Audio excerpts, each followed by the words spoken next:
Hello friends, welcome back to your own channel beginners point. और मैं हूं श्रुति आपके साथ और हम देख रहे हैं क्लास 10 पॉलिटी का चैप्टर 8 का हमारा फर्दर पार्ट।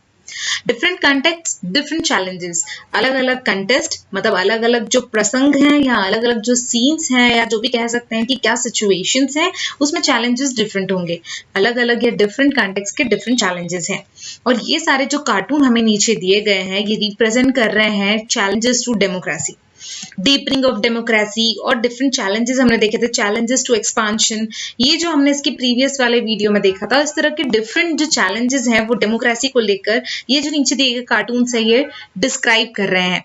आपको डिस्क्राइब करना है कि कौन से चैलेंज ये लोग बता रहे हैं और आपको 3 कैटेगरीज में मेंशन करना है जो फर्स्ट 3 सेक्शंस में हमने देखी है।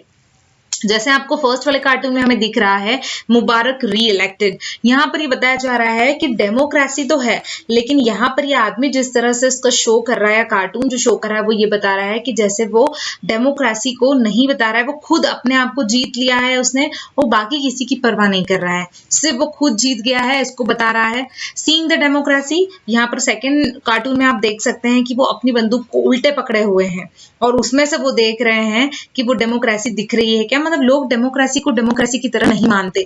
Liberal gender equality, gender equality की बात की गई है नेक्स्ट कार्टून में, जिसमें आप देख सकते हैं कि सारे ही मेल जो है लीडर्स वहां बताए गए हैं, लेकिन एक फीमेल लीडर है और उसे लेकर जो है जो इश्यूज है या कह सकते हैं कि जो कंटेक्स्ट है वो यहाँ पर जेंडर इक्वलिटी को लेकर है। लास्ट में मनी को लेकर एक कैंपेन दिया हुआ है और उससे रिलेटेड चैलेंज यहाँ बताया गया है।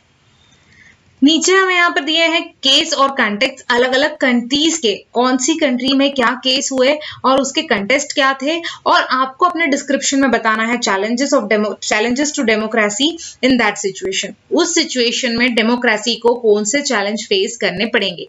जैसे हमें पहला दिया है चील का, general Pinochet's government defeated but military still in control of many institutions. मतलब जो जनरल था पिनोचेट्स गवर्नमेंट, वो जब डिफीट हुआ मतलब हार गया, उसके बाद भी मिलिट्री जो थी वो भी बहुत सारे इंस्टीट्यूशन के अंडर में स्टिल काम कर रही थी।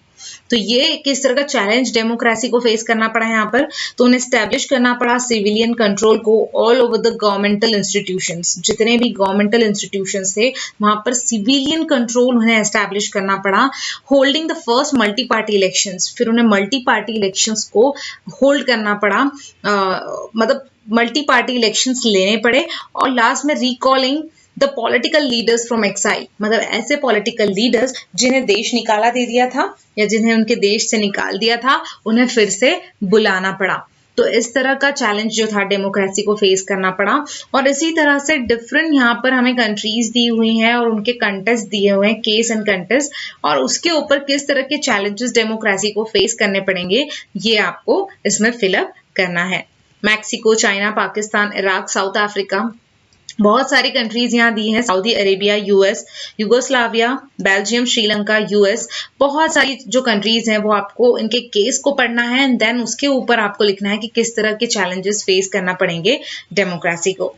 नेक्स्ट है हमारा डिफरेंट टाइप्स ऑफ चैलेंजेस। अब किस तरह के डिफरेंट टाइप ऑफ चैलेंजेस हैं, तो जैसे कि यहाँ पर बताया गया है कि जैसे हमने नोट डाउन किए थे सारे चैलेंजेस को, अब हमें ग्रुप करना है इन्हें एक साथ में कुछ ब्रॉड कैटेगरीज में। अब यहाँ पर कुछ स्पीयर्स या साइट्स दिए हैं डेमोक्रेटिक पॉलिटिक्स के, आपको प्लेस करना है इन सब कुछ स्पेसिफिक चैलेंजेस में जो आपने नोट किए हैं वन और मोर कंट्रीज या cartoons in the previous section. हमने अलग अलग कंट्रीज में अलग अलग चैलेंजेस जैसे होते हैं हमने अपने लास्ट चैप्टर में भी पढ़ा था, और प्रीवियस सेक्शंस के प्रीवियस चैप्टर्स में भी हमने डिफरेंट कंट्रीज के बारे में पढ़ा था, चैलेंजेस के बारे में पढ़ा था।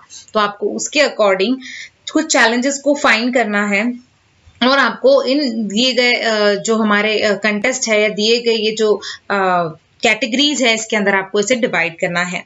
In case you find that some challenges do not fit into any of the category, यहाँ पर जो कैटेगरीज दी है इसमें कोई चैलेंज अगर आपको लगता है कि वो उसमें फिट नहीं हो रहा है, तो नीचे हमें कुछ स्पेस दी गई है जिसमें आप अपने हिसाब से कैटेगरी को बना सकते हैं। तो ये भी आपको दोस्तों अपने आप स्टडी करके जो हमारे प्रीवियस सेक्शंस या प्रीवियस वीडियोस है जिसमें हमने ये चीज़ों को कवर किया था, डिफरेंट कंट्रीज के डिफरेंट जो कह सकते हैं कि चैलेंजेस थे उन्हें हमने पढ़ा था, उसके बेस पे आप इस चार्ट को कंप्लीट कर सकते हैं। ये डिफरेंट कैटेगरीज है like elections, working of institution, democratic rights, constitutional design, federalism, political organisation. तो इसके अकॉर्डिंग आपको इन सारी चीज़ों को या बाकी चैलेंजेस जो हैं हमने जो पढ़े हैं उन्हें इस कैटेगरीज में डिस्ट्रीब्यूट करना है। यहाँ पर हमें और भी कुछ चीजें दी हैं, ये भी आपको इसी तरह से करना है। यहाँ पर हमें दिया है अब इंडिया के बारे में देखिए तो think of all the challenges that democracy faces in contemporary India. अब सिर्फ इंडिया की बात चल रही है कि इंडिया में कौन से चैलेंजेस फेस करने पड़े हैं। आपको वो 5 जो है लिस्ट बनानी है 5 की, वो 5 चैलेंजेस की जो एड्रेस किए गए थे फर्स्ट ऑफ ऑल, और listing should be in order to be priority में रहना चाहिए। मतलब challenges you find most important, जो सबसे इंपॉर्टेंट है या उससे सबसे ज्यादा मेंशन किया, मतलब सबसे इंपॉर्टेंट जो चैलेंज है सबसे फर्स्ट नंबर पे डालना है, और इस तरह से 5 जो चैलेंजेस है वो आपको लिखना है। चैलेंजेस टू डेमोक्रेसी क्या है, उसका एग्जाम्पल और उसके प्रेफरेंस का रीजन भी आपको देना है। अब हम पॉलिटिकल रिफॉर्म की बात करते हैं। Each of this challenge is linked to the possibility of reform. जितने भी चैलेंजेस या ये सारे के सारे जो चैलेंजेस होते हैं, ये एक तरह से कोई पॉसिबिलिटी इनके अंदर होती है रिफॉर्म की। मतलब यहाँ पर हम अगर एक बात सोचें कि जितने भी चैलेंजेस हैं वो सारे के सारे लिंक हैं एक दूसरे से, और ये लिंक क्यों है, क्योंकि इससे पॉसिबिलिटी होती है रिफॉर्म की। रिफॉर्म मतलब एक तरह से किसी चीज में सुधार आना, किसी चीज में चेंज होना, अच्छा होना, उस चीज का अच्छा बनना, सुधर जाना किसी चीज को, उसको रिफॉर्म कहते हैं। तो ये चैलेंजेस जो है पॉसिबिलिटी बताते हैं रिफॉर्म की। As mention above, we discuss challenges only because we think this can be overcome। जैसे कि हम जानते हैं या पहले भी मेंशन किया गया है कि हमने डिस्कस किया था चैलेंजेस को क्योंकि हमें ऐसा लगता है कि चैलेंजेस वो चीज है जो ओवरकम हो सकती है, जिसे आप खत्म कर सकते हैं। Generally, all the suggestions or proposals about overcoming various challenges to democracy are called democracy reform or political reform। Generally सारे के सारे जो सजेशंस या प्रपोजल्स आते हैं जो ओवरकम करने के लिए आते हैं ये चैलेंजेस को, उससे हम कहते हैं डेमोक्रेसी रिफॉर्म। मतलब एक तरह से डेमोक्रेसी में सुधारना करने के लिए चैलेंजेस आए हैं, या पॉलिटिकल रिफॉर्म, या हमारे पॉलिटिक्स में पॉलिटिकल कॉन्सेप्ट में किस तरह से सुधारना लानी है, उसके ये चैलेंजेस होते हैं। We are not going to give here a list of desirable political reforms। हम यहाँ पर एक लिस्ट नहीं दे रहे हैं आपको कोई, जिससे आपको पता चले कि किस तरह से चेंजेस, किस तरह से सुधारना हुई है, पॉलिटिकल रिफॉर्म हुआ है। For there cannot be any such list, और ऐसी कोई लिस्ट बनी भी नहीं है।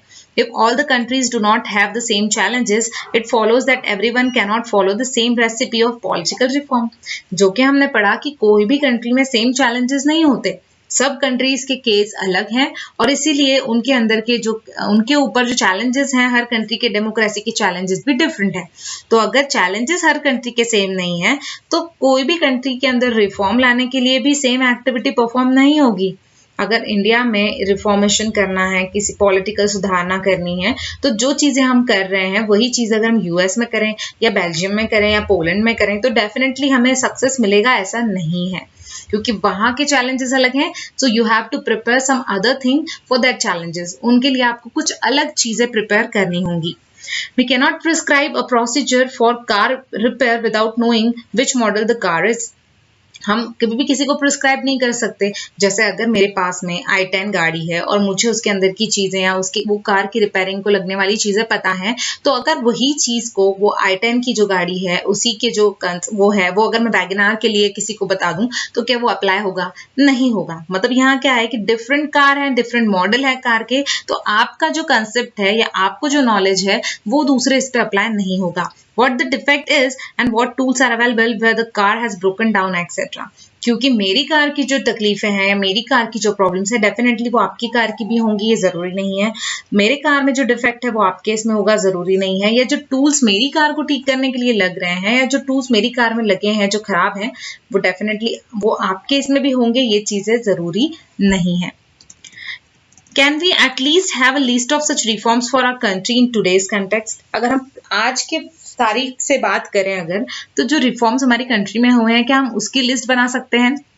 We can develop some proposals for reform at the national level।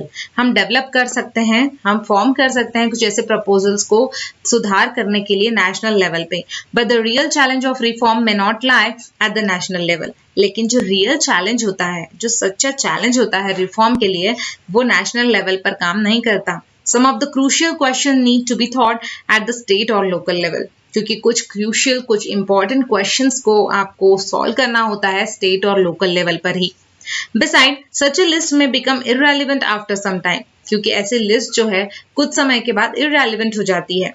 कुछ चेंजेस जो कुछ रिफॉर्म्स आपने अपनी कंट्री के कंटेक्स्ट में किए हैं आज, और अगर उसकी आप लिस्ट बना देते हैं तो वो लिस्ट 10 साल बाद 20 साल बाद वही की वही रहेगी, जरूरी नहीं है। जो रिफॉर्म आज हुए हैं मे बी 10 साल बाद वो रिफॉर्म ना हो या वो चीजें वापस पहले जैसी हो जाए, इसलिए वो जो लिस्ट आपने बनाई है वो इररेलेवेंट नहीं रहेगी या यूज में नहीं आएगी कुछ समय बाद।